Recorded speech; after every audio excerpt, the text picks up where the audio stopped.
अस्सलाम वालेकुम वरहमतुल्लाहि वबरकातुहू। उम्मीद है कि सब साथी सब दोस्त खैरियत से होंगे। दोस्तों, जब अल्लाह का महीना, कुरान का महीना रमज़ान आता है तो तरह तरह के सवालात भी पैदा होते हैं दिमाग में, और बच्चे भी करते हैं, बड़े भी करते हैं। तो एक बड़ा ही कॉमन सा एक क्वेश्चन ये किया जाता है, ये जो तरावी है ये हमें पढ़नी कितनी है? तरावी हम 8 पढ़ें या 20 पढ़ें या कोई भी दूसरी, मैं पहले समझाने की कोशिश करता हूँ कि जो तरावी का जो लफ्ज़ है वो अहादीस की पूरी किताबों में किसी किताब के अंदर नहीं है। ये तरावी का लफ्ज़ सिर्फ और सिर्फ हमारे मुल्कों में मशहूर कर दिया गया। अब ये मुझे न जाने किसने बनाया, क्या किया, बिल्कुल मालूम नहीं है। हम हमेशा की तरह दलील लेते हैं हदीस से और कुरान से। सिर्फ और सिर्फ रसूलुल्लाह सल्लल्लाहु अलैहि वसल्लम की बात को हम मानते हैं, वही हमारे लिए लफ्ज़ आखिर होती है। हमारे लिए रसूलुल्लाह सल्लल्लाहु अलैहि वसल्लम की ज़िंदगी पे जब नज़र डालते हैं तो कई अहादीस मौजूद हैं कि ख़ातमुन नबीयीन रहमतुल लिल आलमीन सैयदुल मुरसलीन रसूलुल्लाह सल्लल्लाहु अलैहि वसल्लम ने रमज़ान और गैर रमज़ान में कभी 11 रकात से ज़्यादा नमाज नहीं पढ़ी। अब उसकी खूबसूरती, उसकी लंबाई, वो कोई वहाँ तक उसकी एक रकत तक नहीं पहुँच सकता। अम्मा आयशा भी कहती हैं उसकी खूबसूरती के बारे में मत पूछो।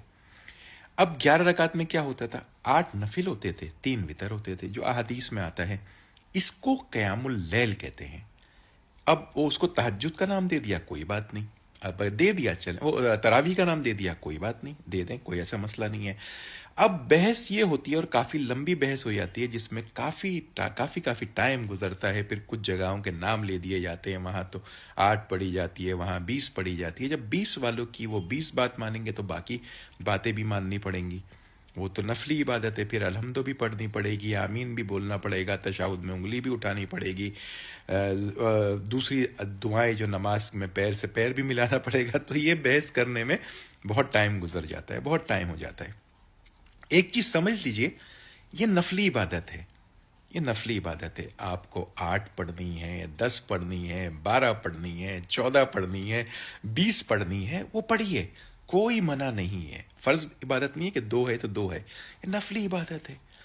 फिर पढ़ लें, मस्जिद में पढ़ के आएँ, उसके बाद फिर पढ़ लें, बार बार पढ़ लें, सहरी होने तक पढ़ते रहें। तो उम्मीद है कि ये बात समझ आएगी। जितने सवाब कमाने, ये मत सोचें कि वो ये कह रहे हैं, वो ये नफली इबादत है। जिस कदर पढ़ेंगे उतना इंशाअल्लाह आपको सवाब मिलेगा। और इस पे बहस करके सिर्फ टाइम ज़ाया करते हैं। उम्मीद समझ आ गया होगा। यह क़यामुल लैल रात की इबादत है, जितनी आपकी हिम्मत है वो आप करिए। इंशाअल्लाह अल्लाह ताला जो लोग 8 पढ़ते हैं उनको भी सवाब होगा इंशाअल्लाह, और जो 20 पढ़ लें और 20 से भी ज़्यादा पढ़ लें, घर में आके 40 पढ़ लें, इंशाअल्लाह सबको सवाब मिलेगा। जज़ाकुमुल्लाहु खैर, वल्हम्दुलिल्लाहि रब्बिल आलमीन।